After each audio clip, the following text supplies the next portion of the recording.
Esta es la tercera parábola y la segunda más corta detrás de la próxima, que es la parábola de la levadura, o sea, todas en este capítulo. Y es muy evidente que para poder entender de manera o comprender adecuadamente esta parábola, tenemos que girar alrededor de, o sea, una interpretación correcta de las tres figuras centrales que aparecen en esta parábola.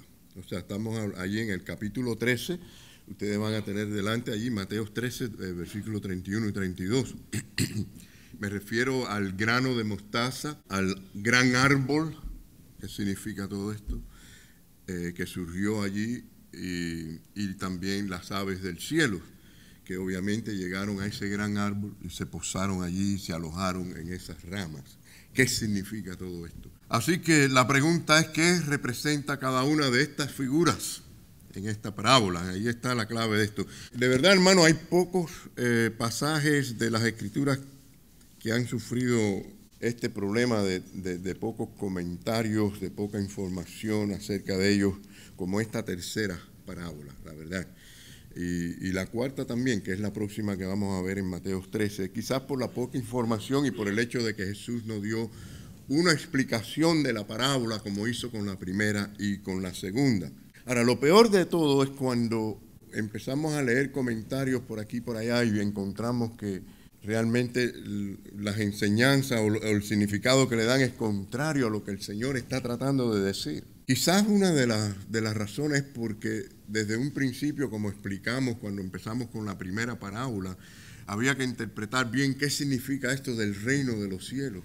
Nosotros sabemos bien que el reino de los cielos lo forman, en este caso, cuando Jesús hablaba del reino de los cielos, que había llegado, etcétera, y que mi reino no es este mundo, etcétera.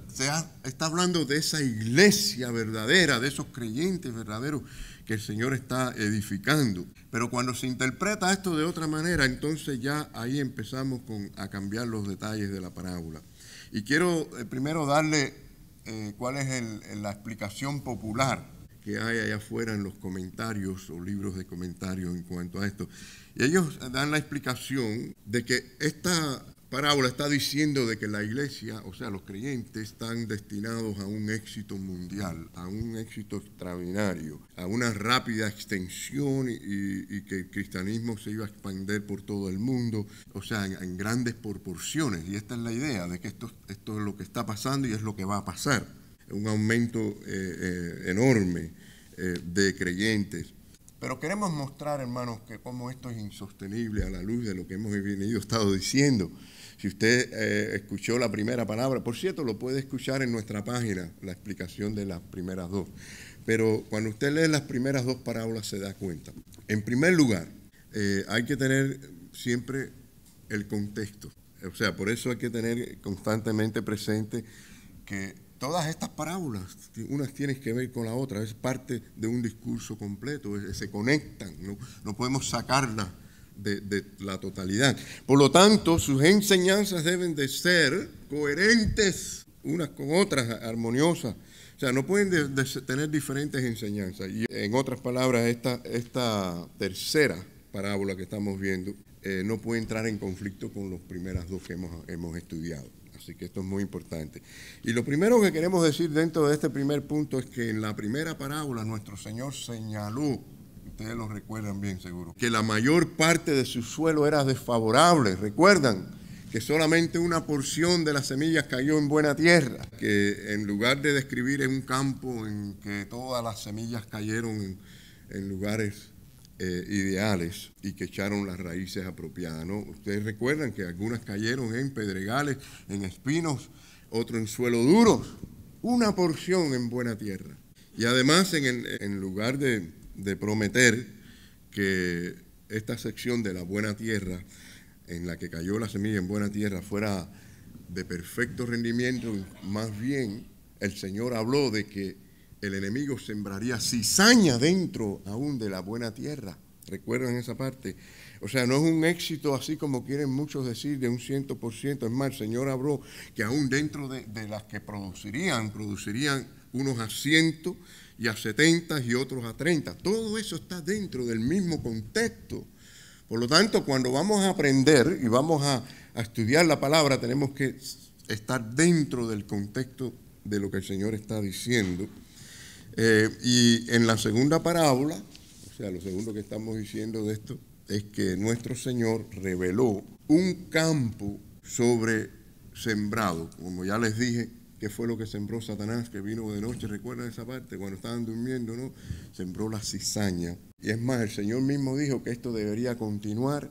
¿Hasta cuándo? Hasta la siega, hasta el final de este siglo, lo cual se refiere al final de la historia humana, cuando hay un juicio final. Entonces, hermanos, esto está sin lugar a dudas enseñando, declarando las consecuencias perversas, malignas del enemigo, de Satanás, obra diabólica que va a haber en el mundo. Es decir, el mundo no va a ser ganado totalmente para Cristo. Esto es un sueño falso. Por eso yo siempre he dicho que cuando dicen estos grupos, vamos a ganar a Miami para Cristo, deberían de estar diciendo, vamos a predicarle a Miami de Cristo. Nosotros no somos los que realmente convertimos a la gente. Y es más, las evidencias que el mismo Señor habló, de las que habló, es que siempre seremos un remanente, una minoría. Esta es la realidad y lo estamos viendo en todas partes. Quiero ser lo más realístico posible, lo más bíblico posible, ¿no? En cuanto a esto. Y en segundo lugar, las figuras seleccionadas aquí por Cristo más bien exponen inmediatamente la falsedad de esa interpretación de un éxito global y un éxito total de la iglesia. Es más, por el mismo hecho de que Jesús no explicó esta parábola, ya significa que estaba explicada por él en las primeras dos. Es decir, las encontramos todo en estas primeras dos que ya estudiamos. Por ejemplo, las aves en la parábola del sembrador representaban ¿qué? ¿Recuerdan? No era Satanás, el diablo, los demonios. Es decir, están ahí. Y cuando vamos a pasajes del Antiguo Testamento, como en Daniel, capítulo 4, y por ejemplo en Ezequiel, capítulo 17, allí aparece un árbol, ¿no? Simbólicamente hablando del poder del mundo, refiriéndose a las fuerzas del mundo, relacionado con el mundo. Y esto sugiere que la parábola enseña un crecimiento que no es normal, y lo vamos a ver un poquito más adelante con los mismos versículos, un crecimiento anormal del reino de los cielos que hace posible incluso que Satanás trabaje en él. Fíjense cómo es el asunto. Esto es un asunto muy sutil, una obra muy diabólica, pero muy sutil dentro de ese mundo llamado cristiano. Las aves, por supuesto, en este caso en plural, ¿no? Serían los demonios que se posan en ese árbol. Así que no puede ser algo bueno, ¿no? Como quieren decir. Sin duda, la cristiandad se ha convertido, en cierto sentido, en una potencia mundial, en una aceptación por el mundo, en una organización aceptada por el mundo. Y por supuesto con una muy compleja organización de muchas ramas. Aquello que comenzó de manera humilde, como la pequeña semilla de mostaza, hoy se jacta de influencias políticas y materiales y demás. Algunos hacen que esta parábola simplemente enseñe que el Evangelio se va a extender y va a ganar al mundo para Cristo, ¿no? Hasta ahí lo llevan, ¿no? Mucha gente. Pero ya sabemos que no es así. La semilla de mostaza ilustra precisamente una falsa expansión, o sea, aquello que empieza bien, vemos cómo Satanás viene y crea un gran árbol con una expansión falsa del reino de los cielos, es decir, un crecimiento falso.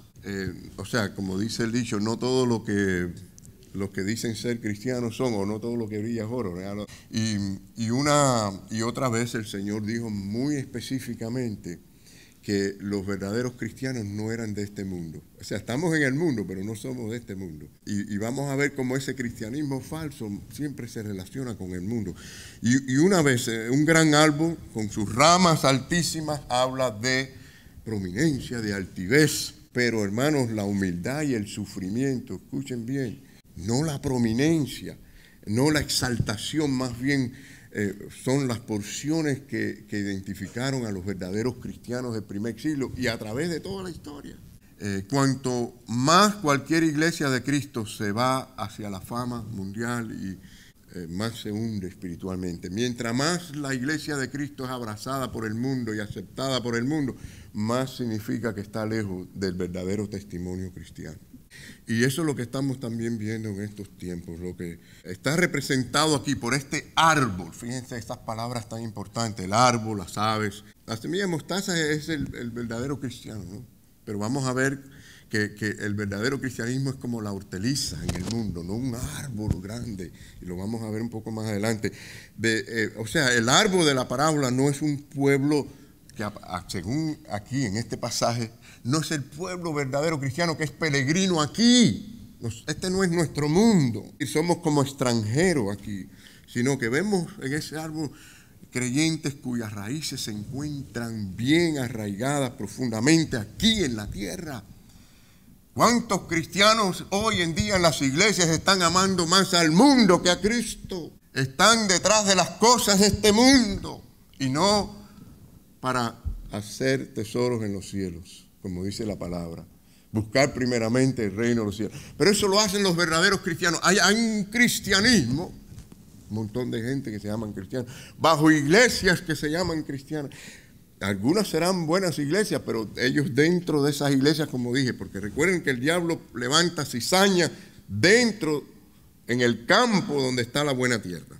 Y de todo eso se trata. El Señor está diciendo las mismas verdades con diferentes parábolas, en diferentes maneras. Ahora nos vamos al tercer punto. En tercer lugar, lo que Cristo describe aquí es una monstruosidad. Miren en Mateo conmigo. Aquí vamos a empezar a ver el asunto. Miren el versículo 32 de este capítulo, la segunda parte, como dice, es la mayor de la hortaliza. Ahí yo veo que el cristianismo, en la manera que el Señor, en la verdadera iglesia, pero dice, aquí no está el fuego extraño, como ese fuego extraño que apareció allí en Levíticos, con Nadab y Abiú. Si ustedes se recuerdan que levantaron un fuego extraño que no lo había puesto Dios. Y aquí vemos esto extraño, dice, y se hace árbol. ¿Cómo es posible esto? ¿Cuándo usted ha visto una hortaliza que se hace árbol? Estamos muy conscientes de que esta enseñanza es, por supuesto, negada por algunos que quieren decir que la iglesia tuvo un éxito, o tendrá y va a tener siempre un éxito creciente. Pero no es lo que el Señor está enseñando. En primer lugar, Él nos dice aquí que cuando la semilla de mostaza crece, es la mayor de las hortalizas. Pero aquí donde está el misterio de esto, dice, y se hace árbol. O sea, las hortalizas son una especie totalmente diferente a los árboles. Lo que distingue aquí la diferencia son sus tallos. No, es decir, nunca se desarrollan con esos tejidos fuertes, troncosos, leñosos como los árboles, sino que simplemente viven el tiempo necesario para producir sus flores y sus semillas. Pero en este caso, el Señor dice que esta hortaliza se ha convertido, a la luz del mundo, se ha convertido en un árbol y se convirtió en algo completamente ajeno a su naturaleza, hermanos, y constitución. ¿Qué les parece? Por eso que el cristiano tiene que estar muy alerta siempre, porque la obra del diablo es muy astuta. En la vida personal de cualquier creyente, como en las iglesias locales y en la llamada iglesia total, de todo el cristianismo junto, ¿no?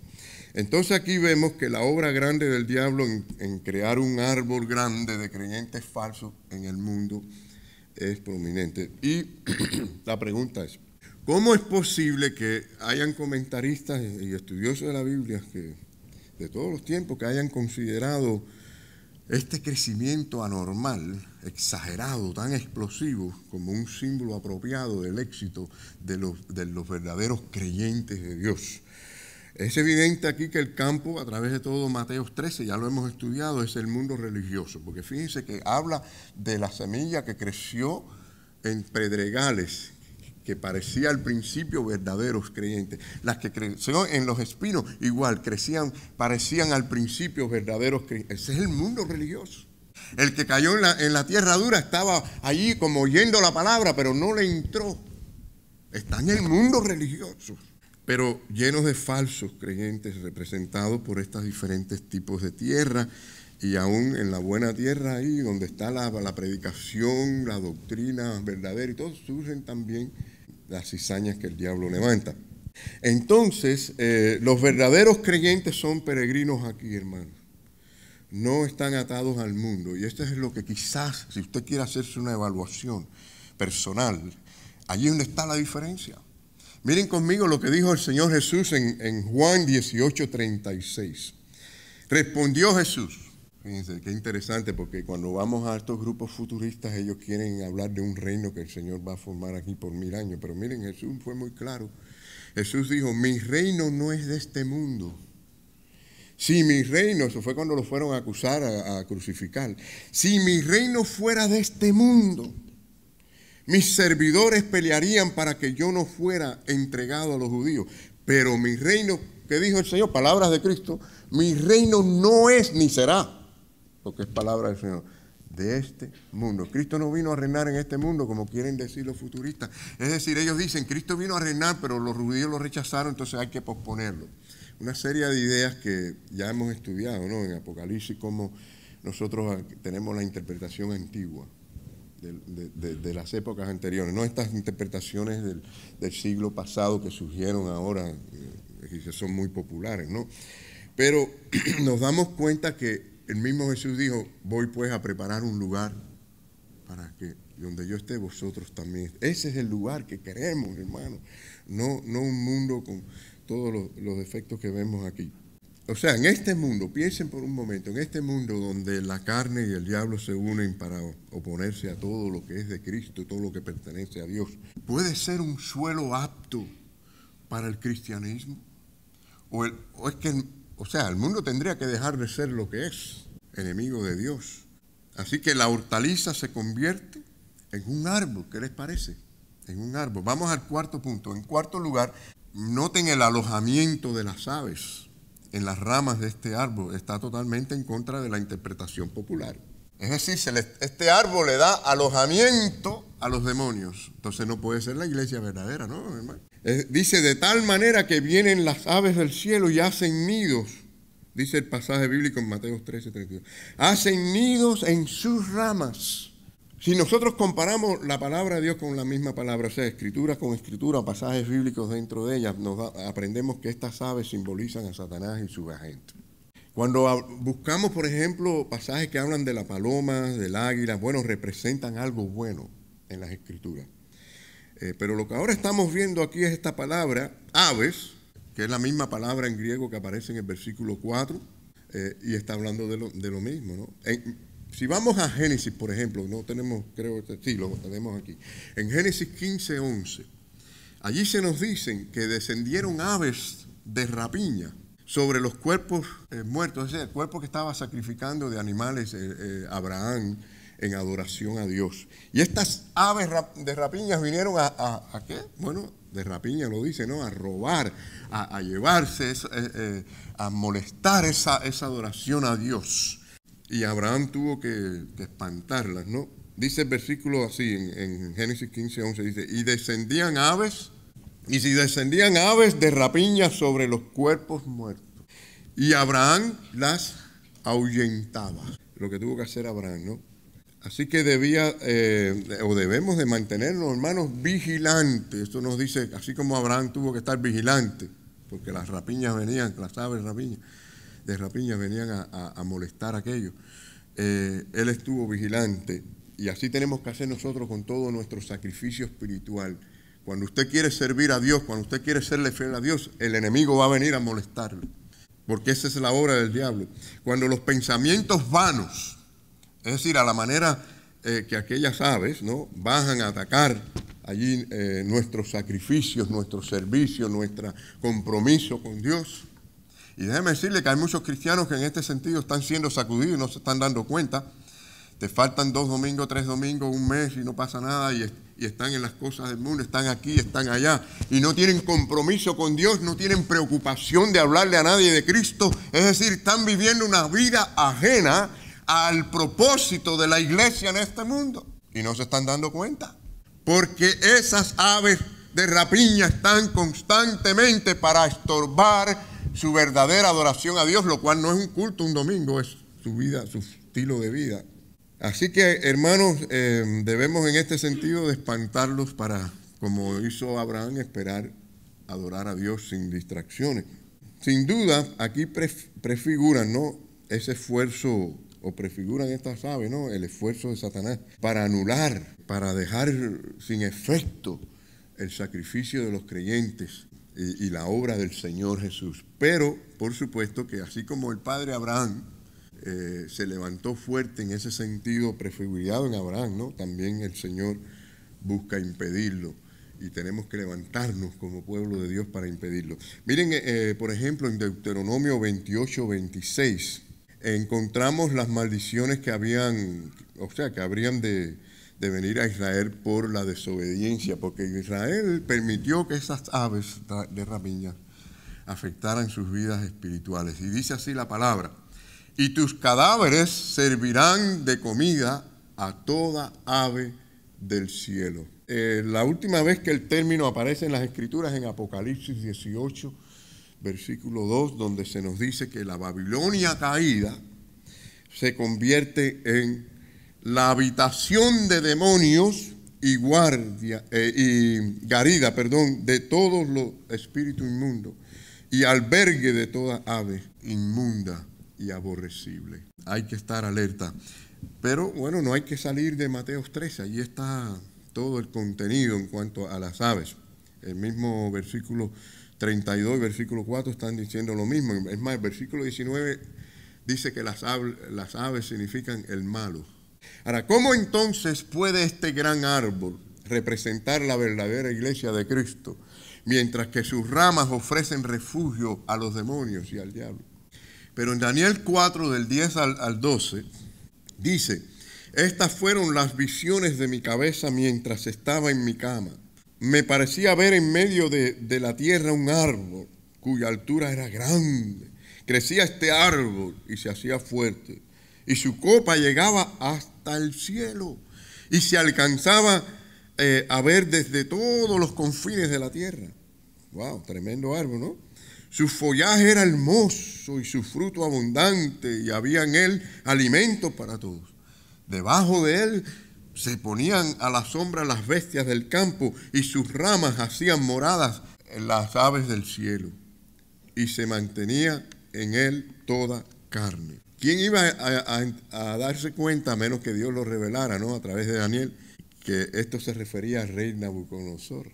Tremendo, refiriéndose a un dominio, a un poder, a lo que el mundo puede producir. No, miren a Daniel 4 de nuevo, pero vamos a brincar al versículo 20 y 22. El versículo 20: el árbol que viste, que crecía y se hacía fuerte, dice el versículo 22. Tú mismo eres, oh rey, que creciste y hiciste fuerte, pues creció tu grandeza y ha llegado hasta el cielo, y tu dominio hasta los confines de la tierra. Así, por lo tanto, el árbol es una figura de un poderoso reino, ¿no? ¿Se dan cuenta? Por eso hay que interpretar la Biblia con la Biblia, ¿no? Y no salirnos de los contextos, ¿no? Porque entonces ahí cometemos errores. Hay otros pasajes como Ezequiel 31, pero el árbol cuyas ramas extendidas ofrecían este tipo de alojamiento a las aves, pues figura muy claramente en el Antiguo Testamento refugio a las naciones, refugio al maligno. Y entonces, bueno, habla de grandeza terrenal, de prominencia, de lo que es mundano.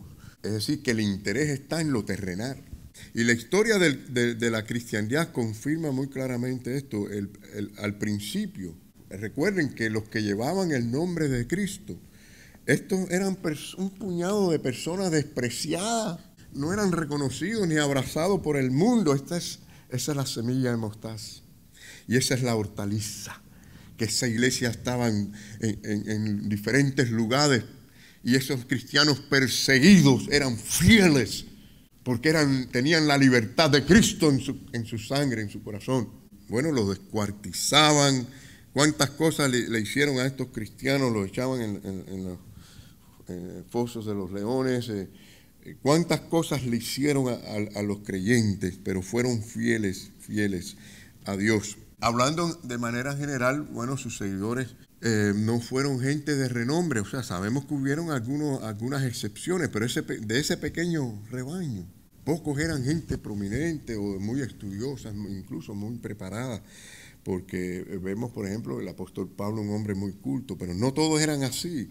Eran iletrados, desconocidos y pobres. Y miren conmigo este pasaje hermoso de la Biblia que habla de es una grandeza realmente, porque miren conmigo en 1 Corintios 1, 27 al 28. A veces que los gobiernos y los hombres, lo que ellos creen grande, importante, es lo que más desprecia Dios. Y lo que ellos desprecian es lo que Dios levanta y considera grande. Dice, sino que lo que de lo necio del mundo escogió Dios para avergonzar a los sabios, y lo débil del mundo escogió Dios para avergonzar a los fuertes. Allí están esos cristianos sufriendo por la mano de perseguidores y gente malvada y gobiernos y demás, pero Dios los considera grandes, y llegará el momento en el día del juicio que esta gente se van a dar cuenta de lo necio que fueron. Dice, y lo vil del mundo y lo menospreciado escogió Dios, y lo que no es, para deshacer lo que es, a fin de que nadie se jacte en su presencia. Es un pueblo de gente humilde que reconoce que Dios es el creador, es el gran juez y es el amoroso Padre que nos ha dado la redención a través de Jesucristo y su preciosa sangre derramada en la cruz. Y es un pueblo que le adora, que le sirve, que le ama, y que así será por toda la eternidad.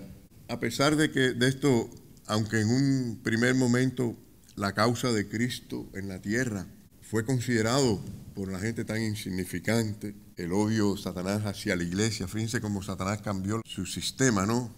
Fue un odio primero desde afuera para atacar a la iglesia y destruirla con todo su odio, ¿verdad? Su maldad.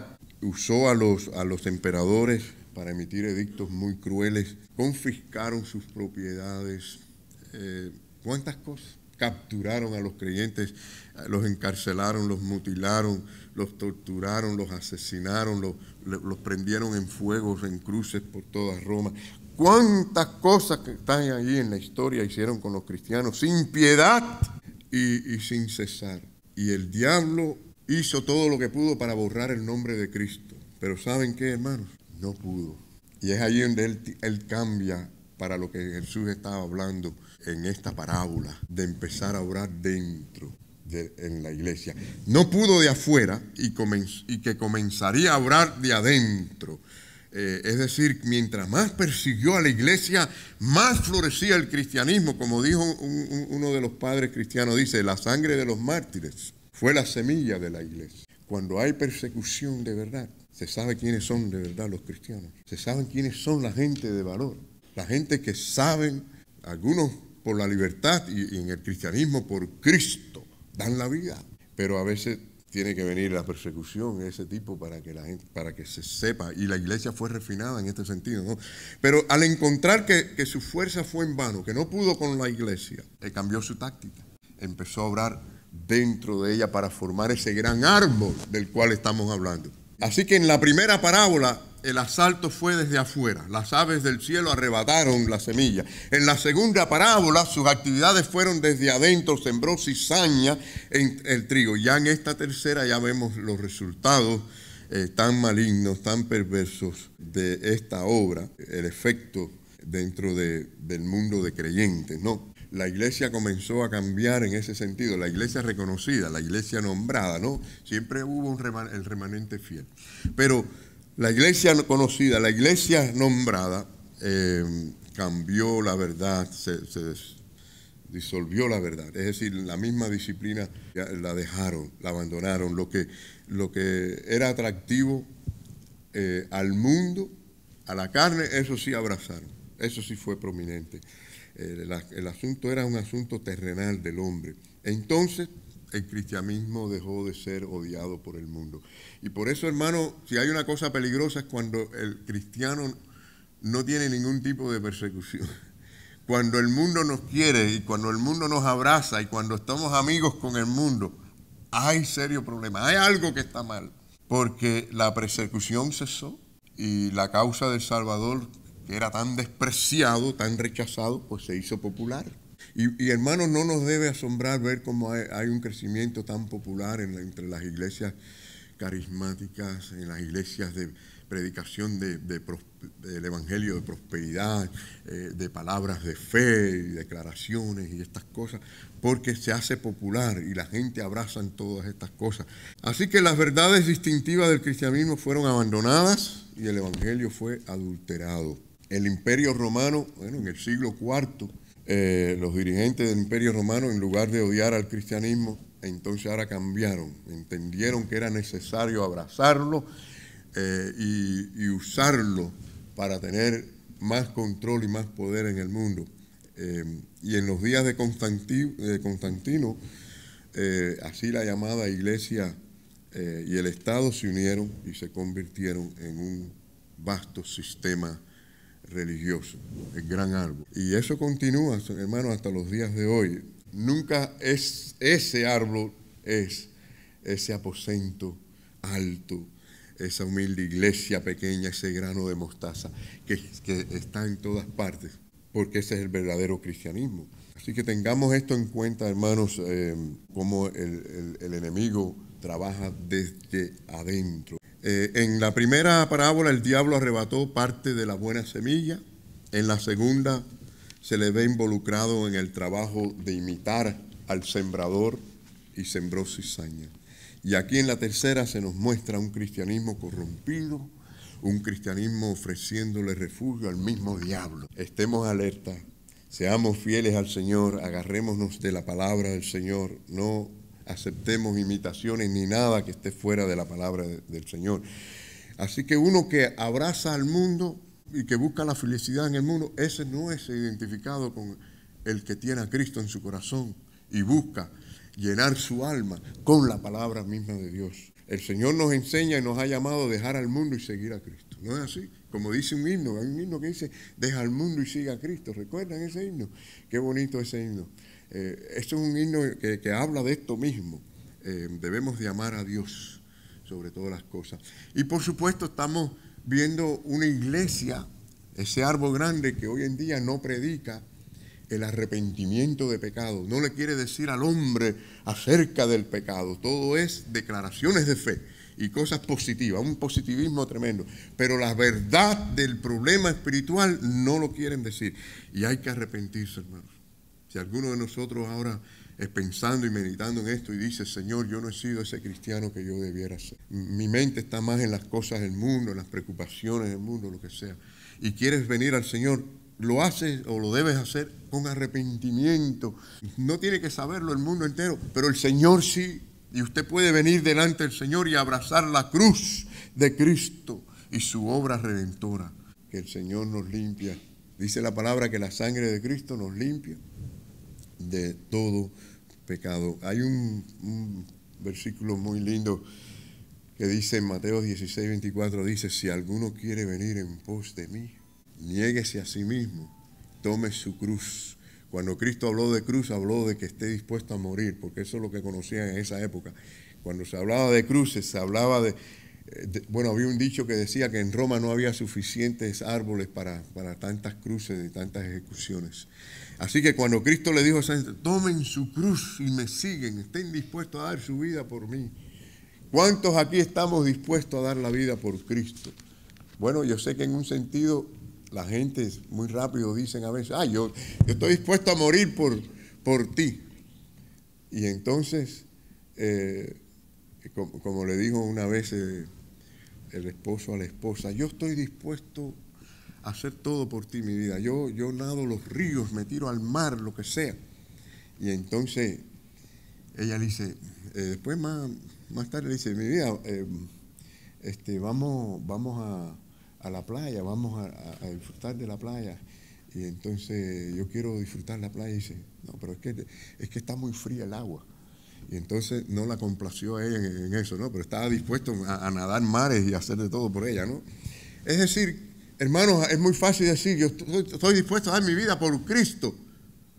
Pero en la vida no vivimos para Cristo. O sea que si de verdad estoy dispuesto a morir por Cristo, eso se demuestra en que en vida yo vivo para Él, para servirle, para honrarle. Señor, ¿qué tú quieres que yo haga? ¿Cómo tú quieres que yo te sirva? ¿Cómo quieres que yo me involucre? Y Señor, dame a alguien que yo pueda hablarle de ti, Señor, de tu amor y poder compartir tu palabra. Estas son cosas grandes, hermanos, cosas maravillosas que la iglesia siempre ha hecho, los verdaderos creyentes, que no van a ser esa gente de ese árbol grande con el nombre de cristianismo. Van a venir a las iglesias para sentirse bien. Se dan una terapia psicológica y creen que están bien con Dios y nada más. Esto se trata de verdadera vida con Cristo, de vivir con Él, amarle, seguirle, de relacionarnos con Él, de hablar con Cristo, de vivir enamorado de esa relación con Cristo. Bueno, que el Señor nos bendiga a todos.